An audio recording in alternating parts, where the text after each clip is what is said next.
দেখুন, এই স্বাধীনতা পরে প্রথম মনে হয় ত্রিপুরা থেকে রাজ্যপাল একজন হচ্ছে, সেটা আমি হয়ে গেলাম। কী হতে পারতো, কোনো ব্যাপার না। এটা প্রথম, দ্বিতীয়, তৃতীয় কোনো ব্যাপার না। কথা হলো প্রধানমন্ত্রী এবং মহিম প্রেসিডেন্টকে এবং হোম মিনিস্টারকে ধন্যবাদ দেওয়া যে ত্রিপুরার জন্য ওরা ভাবে সবসময়। বিশেষ করে প্রধানমন্ত্রী সবসময় ত্রিপুরাতে আসে, ইলেকশন হোক, ইলেকশন ছাড়াও আসেন উনি। এবং ত্রিপুরাতে আগে পদ্মশ্রী কোথায় ছিল? একটা দুটো, একজন ছিল বা দুজন ছিল, আজকে কয়টা পদ্মশ্রী হয়ে গেছে, ঠিক না? এবং ত্রিপুরা থেকে আজকে রাজ্যপালও হচ্ছে। তো ত্রিপুরার একটা বিশেষ স্থান আছে ওনার মনে। তার জন্য আমরা ত্রিপুরাবাসী ওনাকে ধন্যবাদ জানানো উচিত এবং ওনার সঙ্গে সহযোগিতা করা দরকার। এবং ত্রিপুরাকে সুন্দর একটা রাজ্য বানাতে হলে প্রধানমন্ত্রীর সাহায্য লাগে। উনি সবসময় সাহায্য করে গেছেন। আমি যখন উপমুখ্যমন্ত্রী ছিলাম, আমার দপ্তর ছিল ফাইন্যান্স, আমি ছিলাম কি বলে আরডি দেখতাম, পঞ্চায়েত দেখতাম, সেখানে উনি অনেক সাহায্য করেছেন।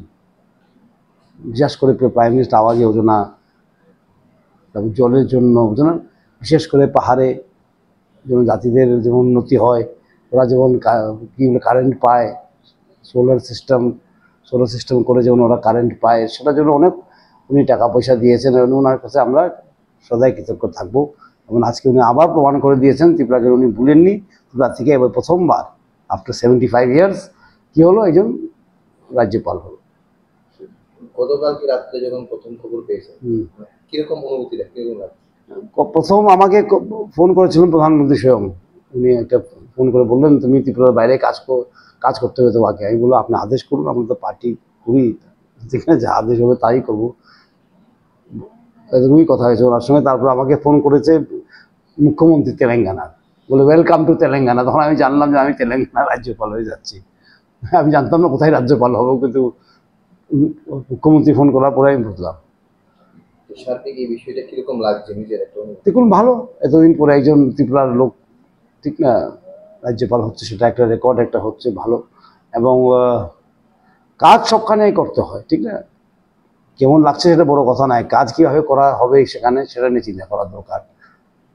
মুখ্যমন্ত্রী ছিলাম তখন কাজ করেছি একরকম, তখন তো একটা পলিটিক্যাল পদও ছিল সেটা, ঠিক না, পার্টি ওয়াইজ। এখন তো রাজ্যপাল যখন, সেটা কি সাংবিধানিক পোস্ট, ঠিক না, সেটা অন্যরকম কাজ। ওখানে মুখ্যমন্ত্রীর সঙ্গে মিলে কাজ করতে হবে। সংবিধানকে রক্ষা পায়, সংবিধান যেমন ঠিকমতো চলে, সেটা রাজ্যপালের দেখা। এবং সাংবিধানিক পদ এবং মন্ত্রী পদে অনেক বেশ কম। যাই হোক, আমার মন্ত্রী পদের অভিজ্ঞতা আছে 5 বছর, কিন্তু সাংবিধানিক পদের অভিজ্ঞতা আমার নাই, গিয়ে বুঝে নেব। কিন্তু এতটুকু জানি যে না, কাজ করতে হবে, সব সঙ্গে মিলিয়ে কাজ করতে হবে। আর আমাকে একজন সাংবাদিক বলেছেন, আপনার ত্রিপুরা ত্যাগ করে। আমি ত্যাগ শব্দটাই বাজে। ত্রিপুরা কোনোদিন ত্যাগ করা যায় না, কারণ এখানে আমার মাতৃভূমি, আমার এখানে জন্ম হয়েছে, ঠিক না? এখানে রাজনীতি শুরু, আমার বিজেপি করা শুরু ত্রিপুরাতেই। সুতরাং ত্রিপুরার জন্য যদি কিছু পারা যায়, আমি নিশ্চয় করবো। If there is in 1% chance, I will do it. আমার দায়িত্ব ত্রিপুরার কাছে চিরকাল থাকবে। আমি তেলেঙ্গানা যাই বা রাজস্থানে যাই বা যাতে মধ্যপ্রদেশে যাই, আমার প্রথম দায়িত্ব ত্রিপুরার কাছে। কারণ ত্রিপুরা থেকেই উঠে এসেছি আমরা, না? আর পার্টির কাছে, কারণ পার্টি থেকে উঠে এসেছি আমরা, কাজ করেছি, পার্টির কাজ করেছি দুর্দিনে। বহুদিন ধরে আমরা ভারতীয় জনতা পার্টি করি, সেটা ঠিক না? কিন্তু আজকে আমি কোথায় আছি? কনস্টিটিউশনাল পদে আছি। সুতরাং এখানে পার্টির ঊর্ধ্বে উঠতে হবে আমার, ঠিক না? সবকে নিয়ে কাজ করা। প্রাইম মিনিস্টার বললেন সবকা সাথ সবকা বিকাশ, সেটা গভর্নরকে করতেই হবে। পার্টির ঊর্ধ্বে কাজ করা, সবাই চিফ মিনিস্টারের সঙ্গে নিয়ে কাজ করা।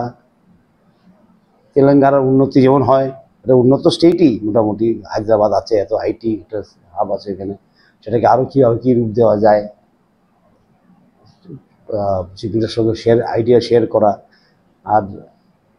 আর ওখানে আইডিয়া শেয়ার করলে ত্রিপুরার সঙ্গে শেয়ার করা যাবে, কারণ idea is the main thing. আমি যে মন্ত্রী ছিলাম, আইডিয়া দ্য মেইন থিং। আমার একটা আইডিয়া ছিল বাই ভিলেজ 2, সেটা আজকে বেস্ট প্র্যাকটিস নীতি আয়োগ মেনে নিয়েছে সেটাকে। আইডিয়াটাই আসল। আমার মনে হয় অনেক কিছু আইডিয়া পাওয়া যাবে তেলেঙ্গানা থেকে, যে ত্রিপুরাতে আমরা লাগু করতে পারবো, ঠিক না? সেটাও আমি ত্রিপুরার মুখ্যমন্ত্রীর সঙ্গে কথা বলবো এসে। আমি তো আসবো, সে ত্রিপুরা মুখ্যমন্ত্রীর সঙ্গে নিজের নতুন আইডিয়া কিছু নিয়ে আসবো তেলেঙ্গানা থেকে।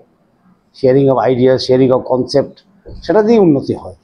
সেটাকে ঠিক মতো ইমপ্লিমেন্ট করলে না, সেটা দিয়ে উন্নতি হয়। এখান থেকে আরেকখান থেকেই নেওয়া হয়, জিনিস তো আর সরকার থেকে আসে না, মানুষের ব্রেন থেকেই তৈরি হয়, ঠিক না? আর্টিফিশিয়াল ইন্টেলিজেন্সকেও মানুষই তৈরি করেছে। সুতরাং আমরা যখন অন্য রাজ্যে যখন দেখি কোনো একটা বিশেষ একটা প্রোগ্রাম চলছে, সেটা খুব ভালো, সেটা আমাদের ত্রিপুরা রাজ্য চলা উচিত। সেটাকে হয়তো ফাইন টিউনিং করতে হবে, কিন্তু চলবে না এমন কথা না। সুতরাং sharing of ideas, sharing of views, sharing of experience, এটা খুব দরকার ত্রিপুরার জন্য। আর আমি প্রধানমন্ত্রীকে এবং প্রেসিডেন্টকে, মহামহিম প্রেসিডেন্টকে আমি ধন্যবাদ জানাই, আর হোম মিনিস্টারকে ধন্যবাদ জানাই যে আমাদেরকে এই চান্স দিয়েছেন, আমাদের রাজ্য থেকেও একজনকে নিয়ে রাজ্যপাল করেছেন এবং ভালো একটা বড় স্টেটে করেছেন, তেলেঙ্গানার মতন একটা উন্নত স্টেটে করেছেন, সেটাকে আমি ধন্যবাদ জানাই। 31 তারিখ যাবো। হ্যাঁ, 31 তারিখ যাবো। 31 তারিখে আমার সোয়ারিং ইন হবে, 1 তারিখে আমি গভর্নর মিটিং হবে রাষ্ট্রপতি ভবনে, সেখানে আমি যোগ দেব।